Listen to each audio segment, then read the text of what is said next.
kita menang, agama Muhammad lingkup terus bungkus habis. Siapa Abu Jahal? Dia kata Abu Bakar. Mana Abu Bakar? Bakar duk cari Abu Bakar. Pakak pi ni, rombongan ramai-ramai ni pakai berjalan ni, duk ikut Abu Jahal pi rumah Abu Bakar. Abu Bakar, Bakar nak panggil. Masa tu ada anak-anak dia di rumah, Asma, Aisyah, semua beritahu kata tak ada, ayah dia ada di kebun. Abu Bakar ni ada kebun kurma. Kemudian mereka pun pakat pi, jalan ramai-ramai. Yang mana muslimin, orang Islam ni, ada yang ragu-ragu dan sebagainya, ikut sekali. Mereka pun nak dengar juga apa yang Abu Bakar cakap. Ini jawapan, orang kata apa, jawapan yang final punya ni. Muktamad, kalau apa yang Abu Bakar cakap, itulah akan penentuan, kata. Jalan sama, muslimin, hak kafir, hak mana haduk pukul muslimin ni satu belah, hak yang mana haduk kena pukul ni satu belah. Jalan sekali.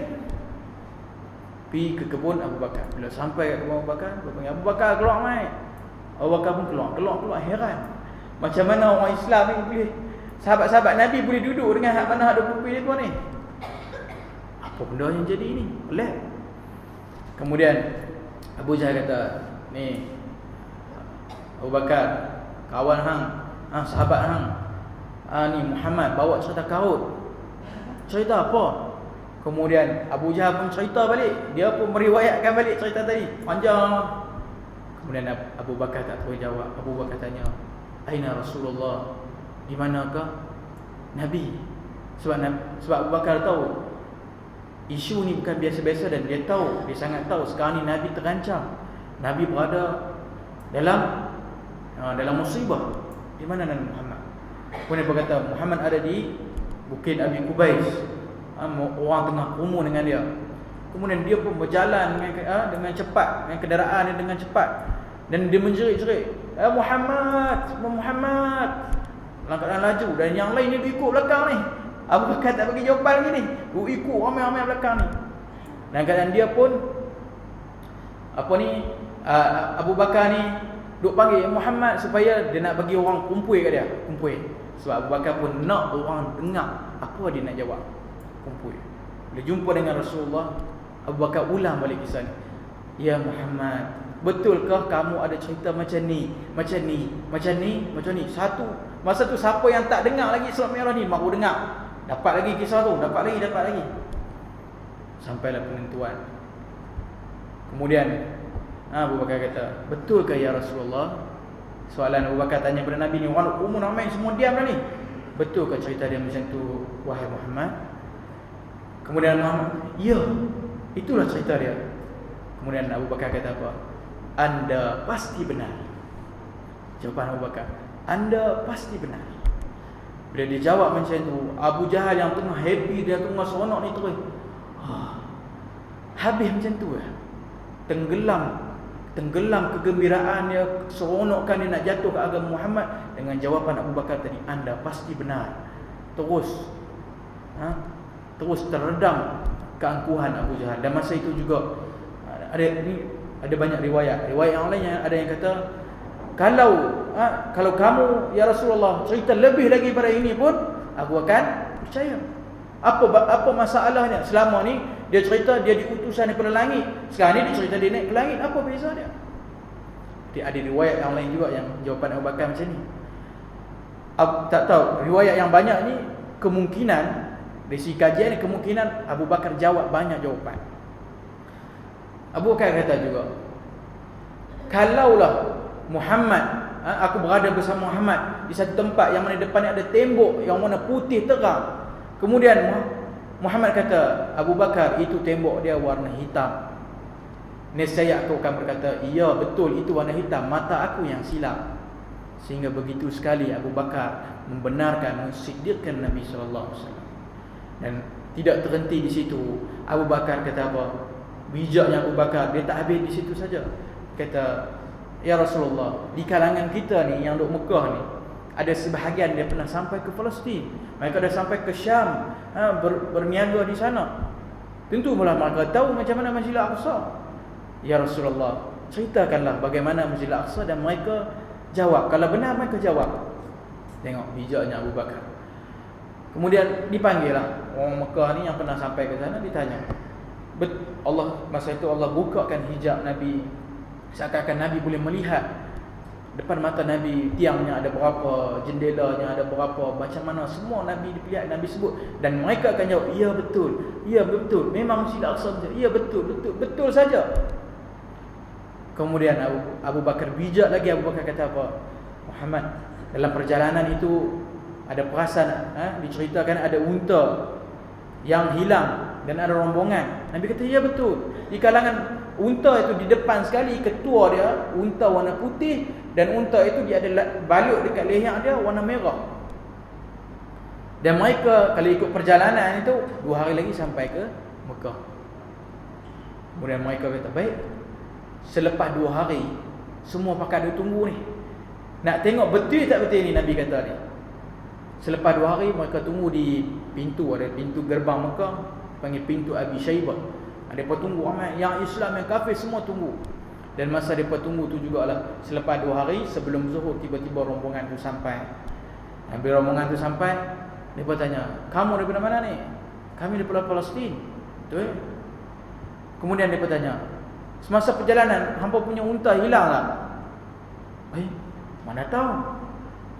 Kalau zaman lah ni habaq WhatsApp lah, tak ada 5 minit viral dah dalam Facebook. Zaman tu mana ada. Tidak ada cara lain melainkan dengan cara mulut saja. Macam mana boleh tahu? Lepas tu hampa ada dengar tak suara yang kata unta hampa di lembah yang lain, fulan di lembah fulan? Ya, betul. Macam mana hampa tahu? Soalannya, macam mana hampa tahu? Oh, betul lah tu, macam mana? Masa itulah terlerailah semua keraguan yang ada di muka, dan hanya yang tinggal adalah kebenaran kepada apa yang Nabi SAW kisahkan dalam peristiwa Isra dan Mi'raj. Dan sebahagiannya bertambah, yang mana yang tadi kufur, ada sebahagian yang beriman dengan Nabi, yang mana yang tadi iman duk goyang dah ni, dengan jawapan Abu Bakar dengan peristiwa yang berlaku, semakin tinggi ataupun semakin kukuh keimanan mereka kepada Nabi SAW. Ini peristiwa yang berlaku dalam Isra dan Mi'raj, yang mana kata ulama, kalau Abu Bakar tidak jawab macam tu pada hari itu, dan tidak melakukan tindakan yang sebegitu pada hari itu, nescaya kita ni hari ini tidak mengucap asyhadu an la ilaha illallah wa asyhadu anna Muhammadar Rasulullah. Maksudnya apa? Maksudnya agama Muhammad hari itu habis. Tak ada siapa lagi percaya dengan Nabi Muhammad. Tapi kerana jawapannya Abu Bakar, sahabat-sahabat yang lain tadi, kenapa fikir? Pasal apa kita nak meragukan ini Sadiqul Amin yang menyampaikan? Dan Abu Bakar telah mengembalikan iman sahabat-sahabat Nabi, dan mereka kembali mendukung dakwah Nabi sallallahu alaihi wasallam. Itu sikit sebanyak kisah yang boleh kita ambil. Okey, berapa dah? 8 minit. Itulah sikit sebanyak kisah yang boleh kita ambil daripada peristiwa Isra dan Mi'raj. Nanti insya-Allah kita ada ruang yang lain, kita cerita detail pasal Isra dan Mi'raj, sebab pada saya Isra dan Mi'raj satu peristiwa yang sangat, masya-Allah, sangat besar. Allah perlihatkan banyak sekali rahsia-rahsia dalam peristiwa Isra dan Mi'raj, bagaimana Allah perlihatkan azab kuburnya. Nabi cerita benda ni kepada Abu Jahal dan kepada sahabat-sahabat yang lain. Perlihatkan bagaimana syurga, bagaimana orang dilayan dalam syurga. Dan Nabi kata, aku melihat Al-Haud. Al-Haud ni telaga Nabi dalam syurga. Dan Nabi kata apa? Man yashrab minha lan yadma'u abada. Siapa yang minum daripada telaga aku Al-Haud ini, dia tidak akan dahaga untuk selama-lamanya. Al-Haud, tuan-tuan dan puan-puan, inilah tempat kita akan bertemu dengan Nabi SAW esok-esok. Al-Haud di mahsyar nanti. Orang kata, Ustaz, macam mana ni nak minum telaga Nabi? Telaga ramai umat Nabi Muhammad ni, mana nak muat nak minum? Ketika di padang mahsyar ni, bila matahari didekatkan dan peluh manusia berbeza mengikut amal dia, tidak ada masa tu dahaga yang tersangatnya. Masa itulah Nabi akan memanggil umat dia untuk minum daripada Al-Haud. Dan Nabi kata, Al-Haud ni, telaga Nabi ni luas dia. Nabi contohkan dalam hadis, daripada Madinah ke Basrah, luas. Maksudnya tuan-tuan, telaga Nabi tu lebih besar lagi daripada negeri Perlis. Dan kita semua akan minum insya-Allah mudah-mudahan daripada telaga Al-Haud. Kalau kita mengajar akidah, ada disebut telaga Al-Haud ni dia terletak di mahsyar, yang mana dia mengalir daripada sungai-sungai daripada syurga, sungai syurga ataupun Al-Kautsar. Telaga Al-Kautsar sana yang mengalir daripada telaga Al-Kautsar, itulah yang mengalirkan telaga di mahsyar bernama Al-Haud. Ada satu buku yang ditulis daripada Ibn Qayyim Al-Jauzi, satu buku yang saya rasa sangat seronok baca. Buku apa namanya? Hadi Arwah ila Biladil Afrah. Bahas tajuk buku pun sedap. Arab kalau buat tajuk buku menang kat depa. Dia atok huruf tu memang cantik. Ibn Qayyim tulis buku ni, Hadi Arwah ila Biladil Afrah, gembara roh ke alam yang abadi penuh kegembiraan. Maksud buku saya terjemahlah buku tu, maksud dia. Saya pun nak terjemah bagi sedaplah juga tajuk dia kan. Gembara roh ke alam abadi yang penuh kegembiraan.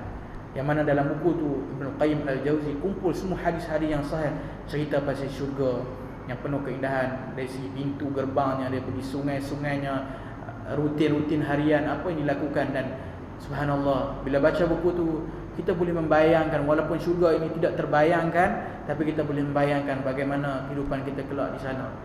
InsyaAllah mungkin ada ruang yang boleh kita isi, kita kongsikan juga daripada bahan-bahan daripada buku Ibn Qayyim tadi ni. Masa pun dah ada ujung-ujung. Mudah-mudahan insyaAllah kita dapat sikit sebanyak manfaat daripada kuliah kita pada malam ni. Tuan-tuan dan puan, kita tidak akan mampu mencapai derajat para sahabat. Sahabat Nabi, sahabat-sahabat Nabi jauh, tapi kita tidak ada pilihan dan kita tidak ada contoh yang lebih baik daripada para sahabat Nabi. Dan contoh-contoh inilah semakin hilang dalam masyarakat kita. Anak-anak kita lebih mencontohkan pemain bola sepak, anak-anak kita lebih mencontohkan artis-artis dan sebagainya. Mereka dan kita lupa adanya tokoh-tokoh hebat yang pada tangan-tangan mereka ni terhunus pedang, dan pada tubuh-tubuh mereka telah mengalir peluh dan darah mempertahankan agama ini. Mereka lah hero yang sebenar yang patut terpahat di hati anak-anak kita. Bukan Iron Man, bukan Batman, bukan Spiderman, tapi sahabat-sahabat Nabi ini. Mereka telah lama hilang daripada hati-hati anak-anak kita dan hati-hati kita. Maka kita membaca balik kisah-kisah mereka ni dengan tujuan mereka kembali hidup dalam sanubari kita, insya-Allah.